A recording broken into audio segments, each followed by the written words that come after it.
हम लोगों का प्रयास होगा कि पंचायत चुनावों से कोई बाधा न आवे, क्योंकि बहुत दिनों से शिक्षक इंतजार कर रहे हैं और विद्यालयों में भी शिक्षकों की बड़ी कमी है। और हम लोग चाहते हैं कि पंचायत चुनावों के पहले तक ये सारे के सारे काम निष्पादित हों। नमस्कार, आप देख रहे हैं लाइव सिटीज़ और आपके साथ मैं हूं वसीम खान। शिक्षकों के मुद्दे को हमेशा से उठाते रहे केदारनाथ पांडे जी अभी हमारे साथ है। चाहे हम बात करें सदन की या हम बात करें सड़कों की, हमेशा से आवाज़ बुलंद करते रहे हैं और शिक्षकों का एक समूह को हमेशा से एक बुलंदी की ओर पहुंचाने की कोशिश हमेशा से इनकी रही है। पर जो अहम मुद्दा है वो है 94,000 शिक्षकों की नियुक्ति की। पंचायत चुनाव भी हैं, ऐसे में क्या 94,000 जो रिक्तियां हैं वो भरी जाएंगी या पंचायत चुनाव को लेकर वो अब भी रुकी रहेंगी? इन तमाम संदर्भों पर हम बातचीत करेंगे केदारनाथ पांडे जी से और साथ ही साथ बिहार की राजनीति जो लगातार करवट बदलते दिखाई दे रही है उन पर भी विचार विमर्श करेंगे। सर, 94,000 शिक्षकों की रिक्तियां जो हैं वो क्या पंचायत चुनाव जो है उनको लेकर फिर रुकेगी या 2021 जो नववर्ष की शुरुआत हो रही है तो शिक्षकों के लिए कहीं ना कहीं वो एक खुशियों का पल फिर से वापस आएगा? 94,000 सीट भरे हम लोगों का प्रयास होगा कि पंचायत चुनावों से कोई बाधा न आवे, ये सारी रिक्तियां भर जाएं, क्योंकि बहुत दिनों से शिक्षक इंतजार कर रहे हैं और विद्यालयों में भी शिक्षकों की बड़ी कमी है। तो इन रिक्तियों को जल्दी से जल्दी भरने के संबंध में हम लोग प्रयास करेंगे। इसके साथ ही और कई ज्वलंत मुद्दे हैं, जैसे पिछले आंदोलन में सेवा शर्त नियमावली जो बनी, उस सेवा शर्त नियमावली में कई ऐसे प्रावधान हैं जिन प्रावधानों को लागू करने की आवश्यकता है, जैसे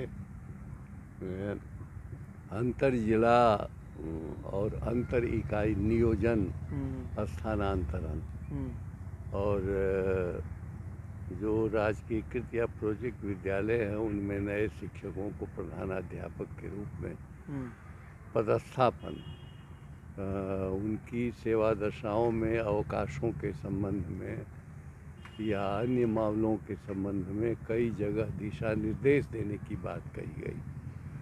तो उन सारे मामलों में हम लोग सरकार का ध्यान आकृष्ट कर रहे हैं, लगे हुए हैं कि जल्दी से जल्दी ये सारी समस्याएं जो हल होने के रास्ते में हैं उनका समाधान हो और जो जो वादे सरकार ने पिछले दिनों किए हैं उनको लागू करें। 1/4/21 के प्रभाव से 15% जो वेतन में बढ़ोतरी देने का सवाल है वो सवाल भी है। और ईपीएफ में जो सूचनाएं हम लोगों को मिल रही है कि कई जगह शिक्षकों से ईपीएफ कट तो जाता है लेकिन वो सही समय पर जमा नहीं हो पाता है। तो जो 1952 का एक्ट है ईपीएफ का, वो बाधित हो रहा है और शिक्षकों को उसका बेनिफिट सही तरीके से नहीं मिल पा रहा। इसलिए हमने ध्यान आकृष्ट किया है कि उसको नियमित तौर पे लागू कराया जाए, ईपीएफ को उनके खाते में राशि जमा हो और शिक्षकों को उसकी जानकारी भी मिल जाए कि हाँ हमारे खाते में राशि जमा हुई। तो इन सारे मुद्दों पे हम लोग काम कर रहे हैं। नियुक्ति सहित ये सारे मुद्दे जो हैं हम लोगों के संज्ञान में हैं और इन पर हम लोग चाहते हैं कि पंचायत चुनावों के पहले तक ये सारे के सारे काम निष्पादित हों। शिक्षकों की कमी की आपने बात की, एक भारी कमी है बिहार के शिक्षा व्यवस्था में शिक्षकों की और कहीं ना कहीं सवाल भी उठते रहे हैं बिहार की शिक्षा व्यवस्था पर। क्या लगता है सरकार बिहार की शिक्षा व्यवस्था के विकास के लिए क्या एग्रेसिव नहीं है? सरकार अगर बहुत तत्पर होती तब तो ये नियुक्तियां जल्दी होती।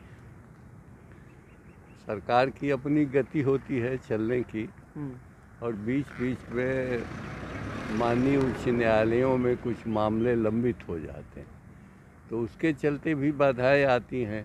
इसीलिए बार बार हम लोगों को प्रयास करने की आवश्यकता पड़ती है कि जो कठिनाइयां आती हैं उनको रिजॉल्व किया जाए। अभी सूचनाएं जो मिल रही हैं कि कई जिलों में अप्रशिक्षित शिक्षक हैं जिनका प्रशिक्षण नहीं हुआ, सरकार नहीं करा पाई और उनका वेतन रुक रहा है या उनको हटाने की प्रक्रिया हो रही, तो ये भी एक ज्वलंत मुद्दा है। ऐसे सारे जो मुद्दे हैं उन मुद्दों की पहचान हम लोगों ने की है और उन पर हम लोग काम कर रहे हैं। अब एक आखिरी सवाल, बिहार के सियासी गलियारे से सर जो हलचल दिखाई दे रही है, राजद ऑफर करता दिख रहा है मुख्यमंत्री नीतीश कुमार को कि वो प्रधानमंत्री पद की तैयारी करे और बिहार की गद्दी तेजस्वी यादव को सौंप दे। क्या आपकी पार्टी भी नीतीश कुमार का वेलकम और स्वागत करेगी अगर बीजेपी का दामन छोड़कर महागठबंधन की ओर रुख करते तो? देखिए, ये अभी परिपक्व मुद्दा नहीं है। मैं समझता हूँ कि ये राजनीतिक सूचना देने का मुद्दा ज़्यादा है। वक्तव्य जदयू का भी है ही कि ये सब बेबुनियाद बातें हैं, तो मैं नहीं समझता कि अभी ऐसी कोई बात संभावित है निकट भविष्य में।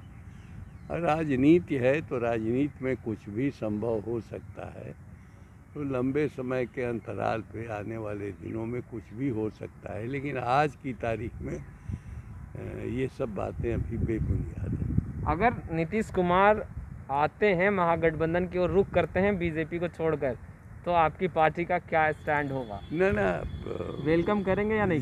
जब महागठबंधन वेलकम करेगा तो हमारी पार्टी भी महागठबंधन का हिस्सा है, तो वेलकम माना जाएगा ना।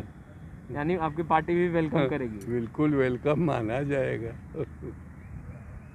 ये थे केदारनाथ पांडे जी, जो लगातार सड़क से लेकर सदन तक शिक्षकों के मुद्दे पर हमेशा से आवाज़ बुलंद करते रहते हैं और इन तमाम बिंदुओं पर हम चर्चा भी कर रहे थे। 94,000 से अधिक शिक्षकों की नियुक्ति के जो मुद्दे हैं उन पर हम बातचीत कर रहे थे और साथ ही साथ बिहार की राजनीति से भी।